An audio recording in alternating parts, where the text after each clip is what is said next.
Welcome to Chillin' 101. We hope this video helps. In this video, I will explain how to replace the battery in a Toyota Camry key fob. This guide will help you quickly restore your key fob's functionality. First, you'll need a small flathead screwdriver and a new CR2032 3-volt battery, which is commonly used in many Toyota key fobs. Make sure you have a clean, well-lit area to work in, as the components are small and require careful handling. This entire process should take only a few minutes. To begin, locate the small release button on your key fob and slide out the emergency key. This key often reveals a small slot or notch on the fob side. Carefully insert the tip of your small flathead screwdriver into this opening. With a gentle twisting motion, you can pry apart the two halves of the key fob casing. Be sure to apply steady, even pressure to avoid damaging the plastic.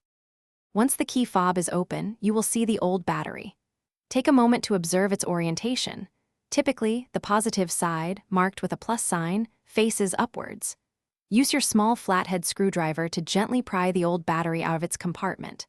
Now, take your new CR2032 3-volt battery and carefully slide it into place, ensuring the positive side is facing up, just like the old one. It should snap securely into position. With the new battery in place, carefully align the two halves of your key fob casing.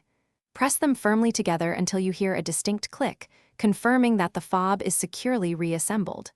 Finally, reinsert the emergency key. Now, it's time to test your key fob. Try locking and unlocking your vehicle and ensure all buttons are functioning correctly. You've successfully replaced your Toyota Camry key fob battery. Thanks for watching. Consider subscribing if we helped you.